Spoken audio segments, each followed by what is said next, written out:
So hello guys, तो weekly current affairs वाले video में जुलाई मंथ के दूसरे वाले हफ्ते का ये हमारा पहला वाला पार्ट होगा। तो चलिए बिना टाइम वेस्ट करे इसको स्टार्ट करते हैं।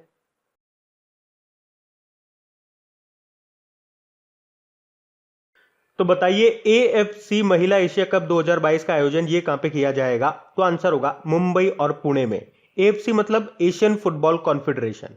तो अगले साल भारत में होने वाले महिला एशिया कप के मैच ये मुंबई और पुणे में होंगे। एक्चुअली में पहले ये मैच है ना भुवनेश्वर और अहमदाबाद में होने वाले थे, लेकिन अब बोला गया ये मुंबई और पुणे में होंगे। अच्छा, आप तो ये बताओ 2023 में जो मेंस हॉकी वर्ल्ड कप होने वाले वो कहां पे होंगे? उड़ीसा में होंगे। उड़ीसा के भुवनेश्वर और राउरकेला में होंगे। और 2023 में ही आपको याद है आईसीसी मेंस वर्ल्ड कप भी होंगे, वो भी भारत में ही होंगे। और 2023 में ही भारत G20 समिट की मेजबानी भी करेगा। और राउरकेला में आपको पता है भारत का सबसे बड़ा हॉकी स्टेडियम बनाया जा रहा है, उसका नाम बिरसा मुंडा के नाम पे रखा गया है। और स्टेडियम से आपको याद होगा पंजाब के मोहाली इंटरनेशनल हॉकी स्टेडियम का नाम बलबीर सिंह सीनियर के नाम पे रखा गया है। और बाईचिंग भूटिया के नाम पे एक स्टेडियम बनाया जा रहा है। कहां पे? नामची, सिक्किम में। देखो, फुटबॉल बॉल से आपको याद होगा फीफा वर्ल्ड कप जो कि 2022 में होने वाले हैं। कहां पे होंगे? कतर, दोहा में होंगे। अगर आपसे पूछा जाए पिछला वाला यानी कि 2018 में जो फीफा वर्ल्ड कप हुआ था वो कहां पे हुआ था? आप जानते हो, रशिया में हुआ था। उसको किसने जीता था? फ्रांस ने जीता था। किसको हरा करके? क्रोएशिया को हरा करके। और अगर आपसे पूछा जाए FIFA under 17 women world cup जो कि 2022 में होंगे, कहां पे होंगे? भारत में होंगे। उसी तरह से अंडर 20 वुमेन वर्ल्ड कप कहां पे होंगे? वो कोस्टा रिका में होंगे। ये तो वुमेन्स वर्ल्ड कप की बात हो गई। इसी तरह से अगर आपसे मेंस वर्ल्ड कप के लिए पूछा जाए, जैसे कि FIFA under 17 mains world cup कहां पे होंगे, तो ये 2023 में होंगे पेरू में। और अंडर 20 मेंस वर्ल्ड कप कहां पे होंगे, तो ये इंडोनेशिया में होंगे। तो ये भी आपको साथ में याद रखना है। अभी जो कोपा अमेरिका हुआ उसको किसने जीत लिया? अर्जेंटीना ने जीत लिया ब्राजील को हरा करके। और यूरो कप जो अभी हुआ था उसको किसने जीत लिया? इटली ने जीत लिया। फीफा से भी 2 पॉइंट याद रखना कि फीफा का हेडक्वार्टर कहां पर है? ज्यूरिख, स्विट्जरलैंड में है। और इसके प्रेसिडेंट कौन है? ज्ञानी इन्फेनिटो है। और हाँ गाइस, देखिए इंडिया के टॉप बैंक एडुकेटर्स एक बार फिर अनअकैडमी पर आपके लिए ला रहे हैं ढेर सारी फ्री क्लासेस। तो अनअकैडमी की हर क्लास कंडक्ट की जाती है आपके बैंक की हर परीक्षा की तैयारी को और भी ज्यादा मजबूत करने के लिए। और ये सारी फ्री क्लासेस आपको मिलेंगी अनअकैडमी पर, जहां पर आप अपने फेवरेट टीचर के साथ अपने घर से अपने पर्सनल शेड्यूल के हिसाब से पढ़ सकते हैं। और अनअकैडमी की हर क्लास आप लाइव नहीं तो बाद में रिकॉर्डेड सेशन के द्वारा भी अटेंड कर सकते हैं। और अगर आप चाहें तो क्लास को डाउनलोड करके ऑफलाइन भी देख सकते हैं। और आप लाइव क्लास में आस्क अ डाउट फीचर के द्वारा टीचर से अपने डाउट भी क्लियर करवा सकते हैं। और आप लाइव क्विजेज और टेस्ट सेशन भी अटेंड कर सकते हैं, जहां पर आपको अपनी लाइव रैंकिंग भी देखने को मिलेगी। और अनअकैडमी पर टोटल 12 भाषाओं में क्लासेस कंडक्ट होती है। तो आप अपनी फेवरेट भाषा में क्लास अटेंड कर सकते हैं। आप अपने टीचर के साथ इंटरेक्ट कर सकते हैं, लाइव पोल में पार्ट ले सकते हैं। और ये सभी फीचर आपको मिलेंगे एक ही प्लेटफॉर्म पर, एक ही सब्सक्रिप्शन के साथ। तो आज ही सब्सक्राइब करें अनअकैडमी पर और इन सभी बेनिफिट्स का लाभ उठाइए। और हाँ देखिए, अगर आप मेरा कोड जो कि है क्रेक एग्जाम 10 यूज करते हैं तो आपको एडिशनल 10% का इंस्टेंट डिस्काउंट भी मिलता है। तो आपको इन सभी क्लासेस के जो लिंक हैं वो नीचे डिस्क्रिप्शन में मिल जाएंगे। तो वहां जाकर के आप इन सबका बेनिफिट उठा सकते हैं। अभी हम बढ़ते हैं आगे। फिर बताइए, अभी हाल ही में ISSF शूटिंग विश्व कप 2021 में पदक तालिका में भारत कौन से स्थान पे रहा? तो आंसर होगा 10वें स्थान पे। अच्छा, पहले तो ये बताओ कि ये ISSF शूटिंग वर्ल्ड कप 2021 ये कहां पे हुआ? क्रोएशिया में हुआ। और क्रोएशिया से आपको याद होगा फीफा 2018 वाला जो रशिया में हुआ था, जिसको फ्रांस ने जीता था। रनर अप रहा था क्रोएशिया। तो इस वर्ल्ड कप की बात करेंगे, शूटिंग वर्ल्ड कप थी। तो इसमें भारत ने 4 मेडल जीते हैं टोटल। एक गोल्ड है, एक सिल्वर है और 2 ब्रोंज है। एक गोल्ड किसने जीता? राही सरनोबत ने जीता है। और जो सिल्वर है ये संयुक्त रूप से मनु भाकर और सौरभ चौधरी ने जीता है। और इस तरह से भारत को रैंक मिली है इसमें 10वीं। पहली रैंक किसको मिली है? रशिया को। तो ये भी याद रखना है। यहाँ पे ऐसे भी प्रश्न बन जाता है, रानी सरनोबत का नाम दे देंगे एग्जाम में, बोलेंगे इनका संबंध किस खेल से है? शूटिंग से है। चलो ये बताओ, ओलंपिक में गोल्ड मेडल जीतने वाले एकमात्र भारतीय कौन है? अभिनव बिंद्रा है। 2008 में जीता था बीजिंग ओलंपिक में इन्होंने। और अभी आपको याद भी होगा तीरंदाजी वर्ल्ड कप जो चल रहा था पेरिस में, उसमें दीपिका कुमारी ने गोल्ड जीता था। एक दिन में 3 गोल्ड जीत करके रिकॉर्ड बनाया था उन्होंने। अच्छा, इंटरनेशनल शूटिंग स्पोर्ट फेडरेशन, इसका हेडक्वार्टर कहां पर है? म्यूनिक, जर्मनी में है।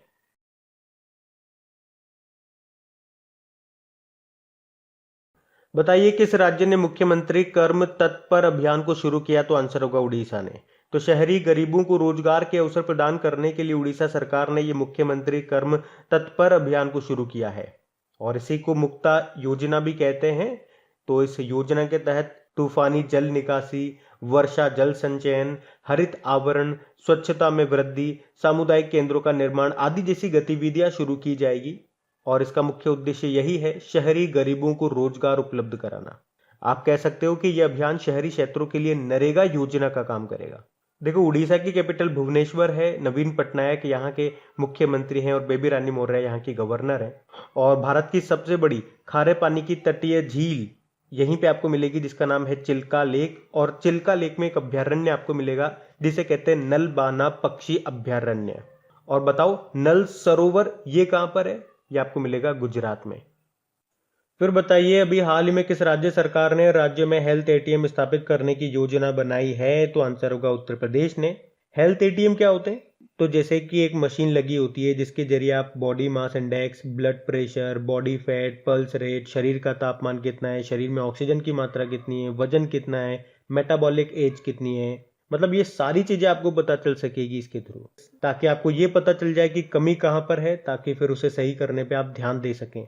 तो अभी उत्तर प्रदेश की सरकार इस तरह के हेल्थ एटीएम लगाएगी पूरे उत्तर प्रदेश में स्वास्थ्य सेवाओं को बेहतर करने के लिए। और आपको याद होगा, इस तरह का भारत का पहला हेल्थ एटीएम भी कहां पे लगाया गया था? उत्तर प्रदेश के लखनऊ रेलवे स्टेशन पे। और लखनऊ में ही अभी हमारे जो प्रेसिडेंट हैं रामनाथ कोविंद, उन्होंने डॉक्टर भीमराव अंबेडकर सांस्कृतिक केंद्र का उद्घाटन भी किया था लखनऊ में ही। और लखनऊ किस नदी के किनारे स्थित है? लखनऊ इसकी कैपिटल है यूपी की, जो कि गोमती नदी के किनारे स्थित है। और ये निर्वाचन क्षेत्र कॉन्स्टिट्यूएंसी किसकी?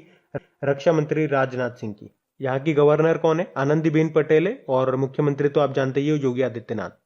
अच्छा बताइए, हाल ही में किस राज्य ने रायतू भरोसा चैतन्य यात्रा ये आयोजित की? तो आंसर होगा आंध्र प्रदेश ने। आंध्र प्रदेश के जो मुख्यमंत्री हैं, क्या नाम रहे? जगन मोहन रेड्डी। तो उन्होंने अभी ई फसल और भी कई अन्य कृषि मुद्दों पर किसानों के बीच में जागरूकता पैदा करने के लिए ये रायतू भरोसा चैतन्य यात्रा आयोजित की है। मतलब किसानों में जागरूकता फैलाने के लिए है ये अभियान। इसमें किसानों को बीज के बारे में, कीटनाशक के बारे में, फसल के बारे में बताया जाएगा। अच्छा, अगर मैं आपसे पूछूं, इसी साल हमने पढ़ा था कि मुख्यमंत्री स्कॉच ऑफ द ईयर का अवार्ड किसे मिला था? जगन मोहन रेड्डी को ही मिला था। और यहाँ के जो गवर्नर है ना, विश्वभूषण हरिचंद्रन, उनको कलिंग रत्न पुरस्कार मिला था। और आंध्र प्रदेश से एक बच्ची का नाम याद रखना, ऋत्विका श्री। मात्र 9 साल की बच्ची है ये और कक्षा दूसरी में पढ़ती हैं। और अभी अफ्रीका महाद्वीप की जो सबसे ऊंची पर्वत चोटी है माउंट किलीमंजारो, उसको फतेह करने वाली एशिया की सबसे कम उम्र की ये लड़की बनी थी। और किलीमंजारो पूछ लिया जाए आपसे कि ये किस देश में है, तो तंजानिया में है। और देखो, किसानों से रिलेटेड कुछ योजनाएं मैं आपको बताता हूं जो भी चर्चा में रही, जैसे कि प्रधानमंत्री किसान योजना। पहले तो ये बताओ, इसकी शुरुआत कब होती है? 24 फरवरी 2019 को उत्तर प्रदेश के गोरखपुर से इसको शुरू किया गया था। ये वही है जिसमें किसानों को हर साल 2-2 हजार रुपए करके, मतलब 3 किस्तों में टोटल 6,000 रुपए दिए जाते हैं। और इसी योजना के तहत किस जिले को शीर्ष राष्ट्रीय पुरस्कार मिला था? तो आंध्र प्रदेश के अनंतपुर को। अभी पश्चिम बंगाल ने भी कृषक बंधु योजना शुरू की है। शुरू नहीं की, मतलब फिर से लॉन्च किया। पहले इसमें 5,000 रुपए दिए जाते थे किसानों को, अब 10,000 रुपए दिए जाएंगे, ऐसा है ये। और याद रखना, सबसे नया जो हाई कोर्ट बना है वो अमरावती हाई कोर्ट है। ये आपको आंध्र प्रदेश में मिलेगा। और कई बार एग्जाम में पूछा जाता है, कुचिपुड़ी ये क्लासिकल नृत्य है कहाँ का? आंध्र प्रदेश का ही है। इसे ही मटका नृत्य या थाल नृत्य भी कहा जाता है।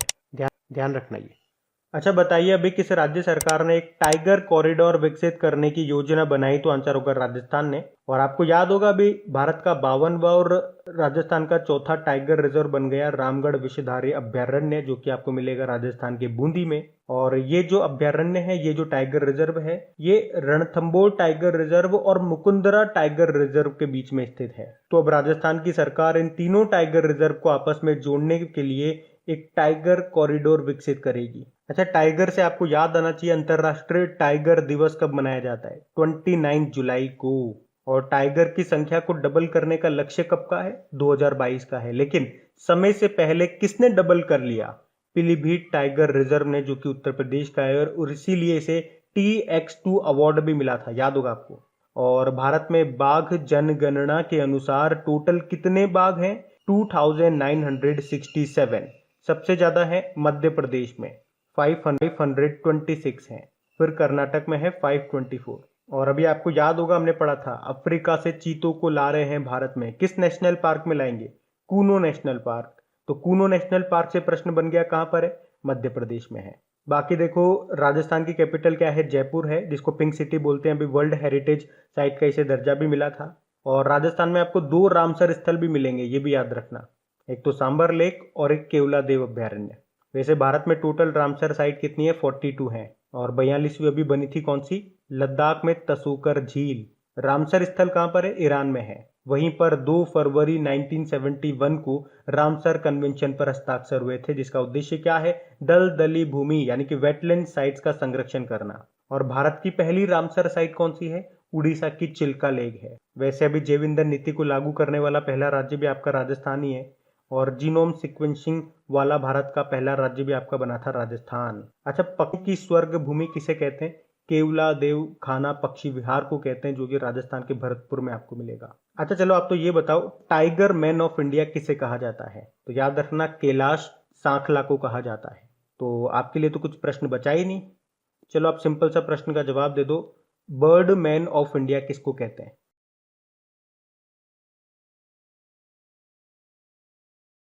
बताइए, अभी हाल ही में किसने भारत की पहली फास्टैग या UPI आधारित पार्किंग सुविधा को शुरू किया है? तो आंसर होगा दिल्ली मेट्रो रेल कॉरपोरेशन ने। तो अभी दिल्ली मेट्रो ये फास्टैग बेस्ड पार्किंग सुविधा शुरू करने वाली पहली मेट्रो बन गई है। तो इससे क्या होगा? इससे ये कैशलेस हो गई है और इससे समय की भी बचत होगी। अच्छा, अभी दिल्ली मेट्रो से ही आपको याद होगा कि दिल्ली मेट्रो को outstanding civil engineering achievement award 2020 मिला था। अच्छा, आप तो ये बताओ कि मेट्रो मैन ऑफ इंडिया किसको कहा जाता है? श्रीधरन को कहा जाता है। और फास्टैग की बात हुई है यहाँ पे। चलो ये बताओ, फास्टैग जो है किस प्रिंसिपल पे काम करता है? तो रेडियो फ्रिक्वेंसी आइडेंटिफिकेशन के सिद्धांत पे काम करता है फास्टैग।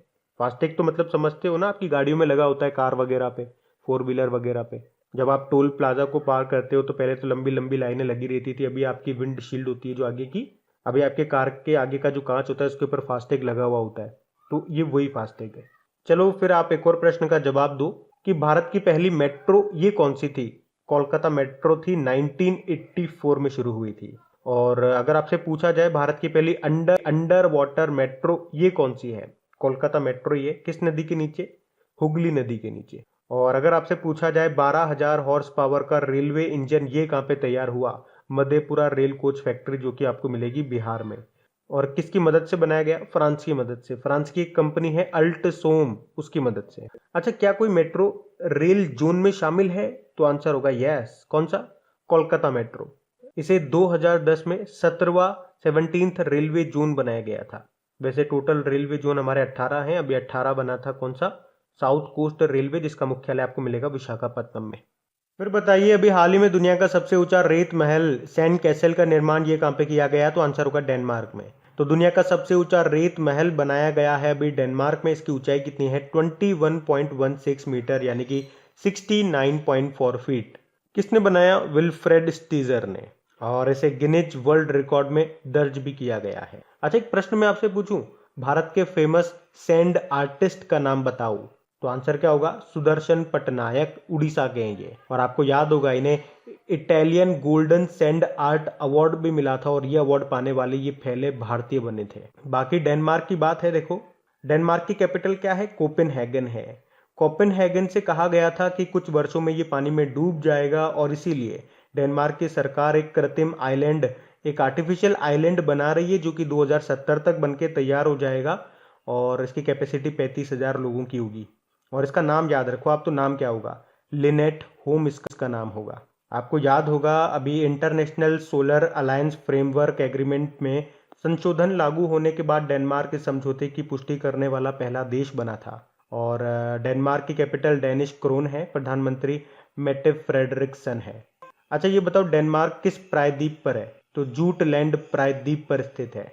और अगर आपसे पूछा जाए कि उत्तरी अमेरिका में किस द्वीप पर डेनमार्क का राजनीतिक अधिकार है, तो ग्रीनलैंड पर। दुनिया का सबसे बड़ा आइलैंड भी कौन सा है? ग्रीनलैंड ही है।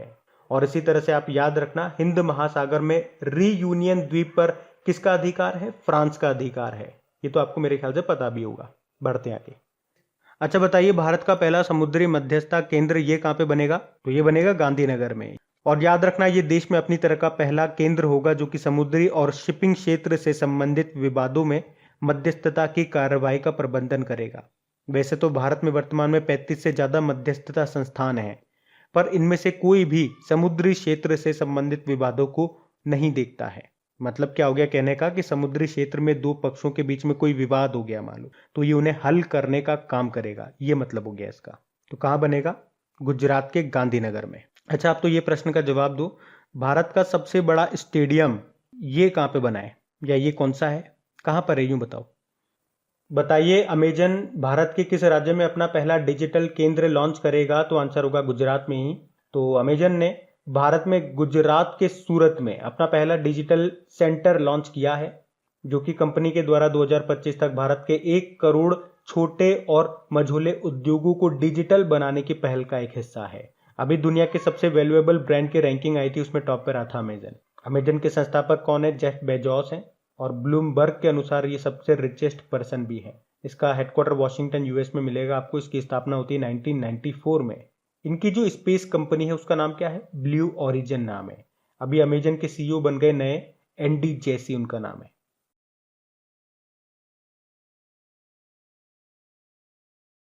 अच्छा बताइए, अभी हाल ही में किसे देश का नया नागरिक उड्डयन मंत्री नियुक्त कर दिया गया है?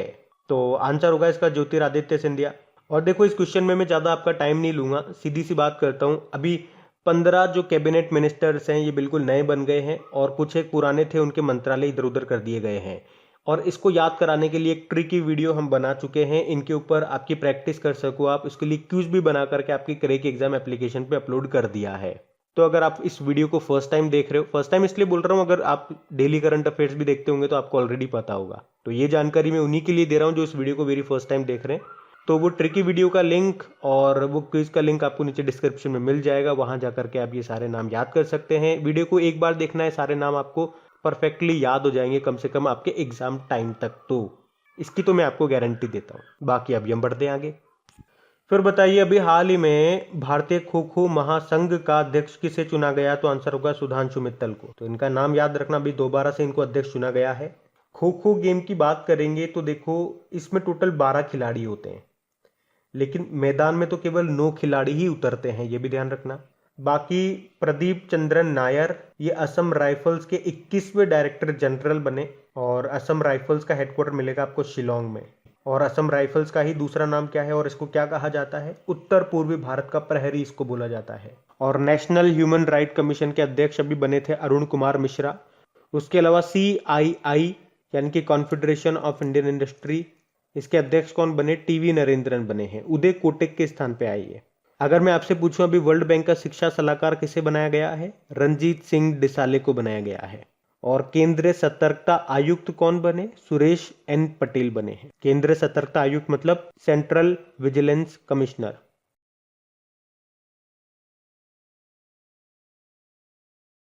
फिर बताइए, हाल ही में जारी news on air radio live stream global ranking में टॉप पे कौन सा देश रहा? तो आंसर होगा USA।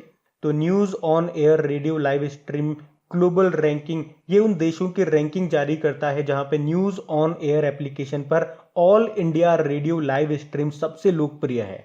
भारत के अलावा बात कर रहे हैं हम दूसरे देशों में, तो इसमें टॉप पे है USA, सेकंड पे फिजी है, और तीसरे पे है ऑस्ट्रेलिया। अच्छा, अभी ऑल इंडिया रेडियो के नए डायरेक्टर जनरल कौन बने थे? N वेणुधर रेड्डी बने थे। ऑल इंडिया रेडियो जिसे आप आकाशवाणी भी बोलते हो। और याद रखना, ऑल इंडिया रेडियो और दूरदर्शन ये दोनों चाइल्ड एजेंसी है प्रसार भारती की, और प्रसार भारती के CEO कौन है? शशि शेखर वेम्पाती है। चलो एक प्रश्न का जवाब दो। अभी लोकसभा टीवी और राज्यसभा टीवी का मर्ज कर दिया, विलय कर दिया, और क्या बना दिया गया? संसद टीवी बना दिया गया। और संसद टीवी के पहले CEO कौन बने? रवि कपूर बने हैं। और अगर आपसे मैं पूछूं, ये जो संसद टीवी है ये किस समिति की सिफारिश पे बनाई गई? तो सूर्य प्रकाश समिति, ये ध्यान रखना। बताइए अभी हाल में श्री गुरु गोविंद जी की रामायण नाम से पुस्तक किसने लिखी है? बलजीत कौर तुलसी ने। तो अभी प्रधानमंत्री नरेंद्र मोदी ने स्वर्गीय बलजीत कौर तुलसी के द्वारा लिखित पुस्तक जिसका नाम है श्री गुरु गोविंद जी की रामायण, इसकी पहली प्रति प्राप्त की है। और गुरु गोविंद जी आप जानते हो, ये मानव रूप में सिख गुरुओं के 10वें और अंतिम गुरु थे। तो अगर पूछा जाए पहले गुरु का नाम क्या है, गुरु नानक देव जी है। बाकी Dhaval Kulkarni Nathuram Godse the story of Gandhi ऐसे सीजन नाम की बुक को लिखा, Ruskin Bond it is a wonderful life नाम की बुक को लिखा, और डॉक्टर कृष्णा सक्सेना कौन सी बुक लिखी इन्होंने? My joys and sorrows as a mother of a special child. अच्छा बताइए अभी किसे प्रतिष्ठित हम्बोल्ट रिसर्च अवार्ड से सम्मानित किया गया? तो आंसर होगा कौशिक बसु को। तो भारतीय अर्थशास्त्री हैं ये कौशिक बसु, और इनको अर्थशास्त्र के लिए हम्बोल्ट रिसर्च अवार्ड से सम्मानित किया गया है। आपको बता दूं ये वर्ल्ड बैंक के पूर्व मुख्य अर्थशास्त्री भी रह चुके हैं, और 2009 से लेकर 2012 तक भारत सरकार के मुख्य आर्थिक सलाहकार भी ये रह चुके हैं। इन्हें पद्म भूषण सम्मान भी मिल चुका है। तो ये जो अवार्ड है ये हर साल दुनिया भर के 100 वैज्ञानिकों और अर्थशास्त्रियों को उनके काम के लिए सम्मानित करता है। इसमें 60,000 यूरो पुरस्कार राशि दी जाती है। अच्छा आपको याद होगा कौशिक बसु से कि अभी इन्होंने एक बुक भी लिखी थी, क्या नाम था? Policy makers journal from new Delhi to Washington DC. बाकी रुमाना सिन्हा सहगल नेल्सन मंडेला मानवतावादी पुरस्कार 2020 जीता, शकुंतला थिलस्टेड विश्व खाद्य पुरस्कार 2021 जीता, और नुक्लू फॉर्म व्हिटली अवार्ड 2021 इन्होंने जीता, जिसे ग्रीन ऑस्कर भी कहा जाता है। और ये अवार्ड जीतने वाले ये पहले भारतीय बने। अमूर फॉल्कन के संरक्षण के लिए इन्होंने ये सम्मान जीता है। नागालैंड के रहने वाले हैं ये बड़ा इंपॉर्टेंट नाम है, याद रखना इसको। फिर बताइए अभी हाल ही में एक्वा किसानों के लिए किस नाम से मोबाइल एप्लीकेशन को लॉन्च किया गया? तो आंसर होगा मत्स्य सेतु एप्लीकेशन। तो अभी मत्स्य पालन, पशुपालन और डेयरी मंत्रालय ने मछली पालक किसानों के लिए एक ऑनलाइन पाठ्यक्रम मोबाइल एप्लीकेशन जिसका नाम है मत्स्य सेतु एप्लीकेशन, इसको लॉन्च किया है। और इस मोबाइल एप्लीकेशन को किसने बनाया है? ICAR central institute of fresh water aquaculture Bhubaneswar ने। तो इस एप्लीकेशन का उद्देश्य क्या है? देश के मछली पालक किसानों तक नई नई फ्रेश वाटर एक्वाकल्चर टेक्नोलॉजीज को पहुंचाना। अच्छा इसी तरह से आपको याद होगा अभी एक्वा किसानों और खरीदारों को जोड़ने के लिए ई संता पोर्टल को लॉन्च किया गया था। और अगर मैं आपसे पूछूं कि भारत का पहला एक्वा मेगा फूड पार्क ये कहां पे स्थापित किया गया? आंध्र प्रदेश में, जिसका नाम है गोदावरी मेगा फूड पार्क। अच्छा एक मंत्रालय का यहाँ पे अभी जिक्र हुआ, मत्स्य पालन, पशुपालन और डेयरी मंत्रालय। आपको कमेंट बॉक्स में टाइप करके बताना है अभी इसके नए मंत्री कौन बन गए हैं। बाकी देखो एप्स और पोर्टल की बात हो रही है, कुछ मैं आपको बताऊं। अभी हरियाणा ने जन सहायक आपका सहायक एप्लीकेशन को लॉन्च किया था, कर्नाटक ने आकांक्षा पोर्टल लॉन्च किया, अभी झारखंड ने अमृत वाहिनी और चैटबॉट एप्लीकेशन को लॉन्च किया था कोविड-19 से संबंधित जानकारी के लिए। बिहार ने हिट कोविड एप्लीकेशन को लॉन्च किया, अभी हिट मतलब होता है होम आइसोलेशन ट्रैकिंग। और मणिपुर ने मोमा मार्केट मोबाइल एप्लीकेशन लॉन्च किया था ताज़ी सब्जियों की होम डिलीवरी के लिए। CBSE ने दोस्त फॉर लाइफ एप्लीकेशन को लॉन्च किया, अभी नीति आयोग ने कोव एड पोर्टल को लॉन्च किया था, और इंटरपोल ने अभी ID आर्ट और आई फेमिलिया पोर्टल को लॉन्च किया था। तो ये भी अभी न्यूज़ में थे, ये भी ध्यान रखना। अच्छा बताइए अभी हाल ही में हैती के राष्ट्रपति का निधन हो गया, क्या नाम था उनका? Jovenel Moise. तो कैरेबियाई देश है ये हैती, और इसके अभी राष्ट्रपति थे ये जोवेनल मोइस, जिनके घर में अभी कुछ बदमाश घुस गए थे और गोली मार दी उनको, उनकी हत्या हो गई है, मतलब उनकी मृत्यु हो गई है। अच्छा आप तो कमेंट बॉक्स में ये टाइप करके बताओ, डेली करंट अफेयर्स आप लोग पढ़ते होंगे, अभी हैती के नए प्रधानमंत्री कौन बने हैं? बाकी हैती की कैपिटल पोर्ट ऑफ प्रिंस होती है, करेंसी है हैतियन गुर्दे। माइकल सोमारे ये पापुआ न्यू गिनी के पहले प्रधानमंत्री थे, निधन हो गया इनका भी। इसाक हरजोग ये इजराइल के प्रेसिडेंट बने, याद रखना। इजराइल के प्रधानमंत्री कौन है फिर? नेफ्ताली बेनेट है। और इब्राहिम रईस ये ईरान के नए प्रेसिडेंट बने। अच्छा बताइए अभी हाल ही में फ्लिपकार्ट ने कैश ऑन डिलीवरी भुगतान को डिजिटाइज करने के लिए किसके साथ समझौता किया? तो आंसर होगा फोन पे के साथ में। तो अभी फ्लिपकार्ट ने कैश ऑन डिलीवरी ऑर्डर के लिए contactless scan and pay feature launch करने के लिए भी फोन पे के साथ समझौता किया है। तो अब इससे होगा क्या? तो फोन पे के QR कोड समाधान का उपयोग करके वो ग्राहक जिन्होंने कैश ऑन डिलीवरी का ऑप्शन चुना है वो डिलीवरी के समय किसी भी UPI एप्लीकेशन के माध्यम से डिजिटली पेमेंट कर सकेंगे। और फ्लिपकार्ट से आपको अभी याद होगा, इसने शॉप्सी एप्लीकेशन को लॉन्च किया था, जिससे आप बिना किसी निवेश के अपना ऑनलाइन बिजनेस स्टार्ट कर सकते हैं। फ्लिपकार्ट का हेडक्वार्टर बेंगलुरु में मिलेगा। इसके सीईओ कल्याण कृष्ण मूर्ति हैं। वैसे फोनपे का हेडक्वार्टर भी बेंगलुरु में है, लेकिन इसके सीईओ समीर निगम हैं। बताइए, अभी हाल ही में भारतीय सेना ने फायरिंग रेंज का नाम किस बॉलीवुड अभिनेत्री के नाम पे रखा है? तो आंसर होगा विद्या बालन। तो अभी भारतीय सेना ने कश्मीर में अपनी एक फायरिंग रेंज का नाम बॉलीवुड अभिनेत्री विद्या बालन के नाम पे रख दिया है। तो ये विद्या बालन फायरिंग रेंज जम्मू कश्मीर के बारामूला जिले के गुलमर्ग में स्थित है, और यह फैसला भारतीय सिनेमा में उनके योगदान को देखते हुए लिया गया। प्रियंका चोपड़ा से क्या याद आता है? अभी इन्होंने एक बुक लिखी है अनफिनिश्ड नाम से। दिया मिर्जा तो यूनाइटेड नेशन एनवायरनमेंट प्रोग्राम की ब्रांड एम्बेसडर हैं ही सही। चलो आप तो ये बताओ, यूनाइटेड नेशन एनवायरनमेंट प्रोग्राम का हेडक्वार्टर कहाँ पर है? वैसे भारतीय सेना प्रमुख हमारे मनोज मुकुंद नरवणे हैं, और हमारे एयर चीफ मार्शल कौन है? राकेश कुमार सिंह भदौरिया। और करमवीर सिंह हमारे नौसेना प्रमुख हैं। अच्छा बताइए, अभी हाल ही में मेघालय का 12वां जिला किसे घोषित किया गया? तो आंसर होगा मैरंग को। तो मैरंग ये मेघालय का नया 12वां जिला होगा। और आपको याद होगा, अभी कर्नाटक का 31वां जिला कौन सा बना था? विजयनगर बना था। पंजाब का 23वां जिला पूछेंगे तो मलेरकोटला। और तमिलनाडु का 38वां जिला कौन सा बना था? मयिलादुथुरई। मेघालय की कैपिटल शिलोंग होती है। मुख्यमंत्री कॉनराड संगमा हैं। गवर्नर हैं सत्यपाल मलिक। अच्छा, सत्यपाल मलिक को सत्यदेव नारायण आर्य से कंफ्यूज मत करना, सत्य सत्य के चक्कर में मत रहना। तो सत्यदेव नारायण आर्य ये अभी तक हरियाणा के क्या थे? गवर्नर थे। अभी आपको बताया 8 राज्यों के गवर्नर चेंज हो गए, जिसमें 4 के तो नए बन गए, बिल्कुल 4 के इधर उधर भाग गए। तो सत्यदेव नारायण आर्य पहले हरियाणा के थे, अब ये त्रिपुरा के बन गए हैं। त्रिपुरा के पहले कौन थे? रमेश बेस थे, जो अभी झारखंड चले गए हैं। और अभी हरियाणा में नए कौन बन गए, ये कमेंट बॉक्स में टाइप करके बताओ। बताइए, जलवायु परिवर्तन से निपटने के लिए अंडर 2 कोएलिशन में शामिल होने वाला भारत का 5वां राज्य कौन सा बन गया है? तो आंसर होगा महाराष्ट्र। तो अंडर 2 कोएलिशन में कई सारे कंट्री हैं और कई सारे शहर भी हैं। मतलब जरूरी नहीं है कि देश ही ज्वाइन करे, शहर या राज्य भी ज्वाइन कर सकता है। और इसमें जैसे अमेरिका के भी कई सारे शहर हैं, चाइना के भी कई सारे शहर हैं। भारत के 4 राज्य ऑलरेडी इसको ज्वाइन कर चुके हैं, जैसे कि छत्तीसगढ़, जम्मू कश्मीर, तेलंगाना, पश्चिम बंगाल, और अब महाराष्ट्र 5वां बन गया है। वैसे जम्मू कश्मीर अब यूनियन टेरिटरी बन गया, तो उस अंदाजा से देखेंगे तो ये 4था बन जाएगा, लेकिन मैं आपको जनरल बात बता रहा हूँ। और अंडर 2 कोएलिशन जो है, ये जलवायु परिवर्तन को रोकने के लिए काम करता है और पेरिस क्लाइमेट एग्रीमेंट को लागू करने के लिए काम करता है ये। फिर बताइए, अभी हाल ही में केंद्र सरकार ने सार्वजनिक उद्यम विभाग को किस मंत्रालय का हिस्सा बना दिया है? तो आंसर होगा वित्त मंत्रालय। तो अभी केंद्र सरकार ने सार्वजनिक उद्यम विभाग यानी कि डिपार्टमेंट ऑफ पब्लिक एंटरप्राइजेज, जो पहले भारी उद्योग यानी कि हैवी इंडस्ट्री के अंदर आता था, लेकिन अब उसे उठा करके वित्त मंत्रालय का हिस्सा बना दिया है। हैवी इंडस्ट्री मिनिस्टर कौन है? हमारे भारी उद्योग मंत्रालय के मंत्री कौन है? महेंद्र नाथ पांडे हैं। तो देखो, इससे पहले वित्त मंत्रालय में 5 विभाग आते थे, अब ये एक और जुड़ गया। तो इस तरह से वित्त मंत्रालय में कितने विभाग हो गए? 6 विभाग हो गए। अच्छा, अभी नवीनतम मंत्रालय कौन सा बना था? सहकारिता मंत्रालय बना था, जिसके मंत्री बनाए गए अमित शाह को। बाकी रेल मंत्री हमारे कौन बन गए हैं? अश्विनी वैष्णव बन गए। शिक्षा मंत्री कैसे याद करा था? शिक्षा ही धर्म है, तो धर्मेंद्र प्रधान आंसर होगा। और खेल मंत्री कौन बन गए हैं? अनुराग ठाकुर बन गए हैं। अच्छा, एक प्रश्न मैं आपसे पूछूं क्या? चलो बताओ, भारत में सर्वाधिक बजट किस वित्त मंत्री के द्वारा प्रस्तुत किया गया?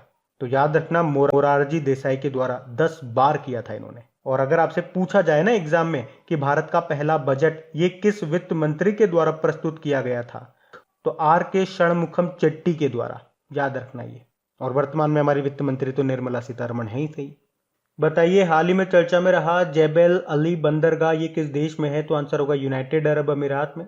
तो यूनाइटेड अरब अमीरात के शहर दुबई में स्थित दुनिया के सबसे बड़े बंदरगाहों में शामिल जेबेल अली बंदरगाह पर एक मालवाहक जहाज में विस्फोट हो गया, और ये विस्फोट इतना भयानक था कि 25 किलोमीटर दूर तक की इमारतें हिल गई, वहां पे कंपन हो गया। तो सिंपल सा याद रखना, प्रश्न एग्जाम में आएगा तो ऐसे ही आएगा, जेबेल अली बंदरगाह ये किस देश में है? यूनाइटेड अरब अमीरात में। और क्यों आएगा प्रश्न? क्योंकि ये चर्चा में रहा, और क्यों चर्चा में रहा मैंने आपको बता दिया। और विस्फोट से आपको याद होगा 2020 की बात है, लेबनान की राजधानी है बैरूत, वहां पे भी विस्फोट हुआ था, बड़ा खतरनाक। वहां पे अमोनियम नाइट्रेट का विस्फोट हुआ था, बहुत भयानक विस्फोट था, आपने न्यूज वगैरह में देखा भी होगा उसको। यूनाइटेड अरब अमीरात के देखो, इसकी कैपिटल अबू धाबी है, और अभी यूनाइटेड अरब अमीरात का मंगल मिशन का नाम क्या है पूछेंगे तो होप मिशन है। और होप पोर्टल ये भारत के किस राज्य ने शुरू किया था? उत्तराखंड ने। उसके अलावा अरब जगत का पहला परमाणु संयंत्र, इसका नाम है Baraka nuclear power plant, United Arab अमीरात में स्थापित किया गया। और आपको पता है पिछले बार जो 13वां आईपीएल था वो यूनाइटेड अरब अमीरात में ही हुआ था, जिसको जीता था मुंबई इंडियंस ने। इस बार ये भारत में चल रहा था, लेकिन अब कहा गया इसके जो बचे हुए मैच हैं कोविड-19 के कारण कहा गया था बचे हुए मैच यूनाइटेड अरब अमीरात में ही कराए जाएंगे। उसके अलावा T20 वर्ल्ड कप जो कि 2021 में होने हैं वो भी यूनाइटेड अरब अमीरात में ही होंगे, पहले ये भारत में होने थे। अच्छा बताइए 1897 में कांग्रेस के अध्यक्ष के रूप में सेवा देने वाले अधिवक्ता का नाम क्या है जिनके जीवन पर एक फिल्म बनाई जा रही है? तो आंसर होगा सर चेट्टूर शंकर नायर। तो सर चेट्टूर शंकर नायर ये मद्रास हाईकोर्ट में एक न्यायाधीश थे और 1897 में भारतीय राष्ट्रीय कांग्रेस के शुरुआती अध्यक्षों में से एक थे। और अभी फिल्म निर्माता जो हैं करण जौहर, उन्होंने इनकी बायोग्राफी बनाने की घोषणा की है। और आपको बता दूं नायर ने अपनी बुक गांधी एंड एनआरची में जनरल डायर पर जलियांवाला बाग हत्याकांड में हुए अत्याचारों के लिए जिम्मेदार होने का आरोप लगाया था। उन्होंने जनरल डायर के खिलाफ केस भी लड़ा था। नाम है सर चेट्टूर शंकर नायर।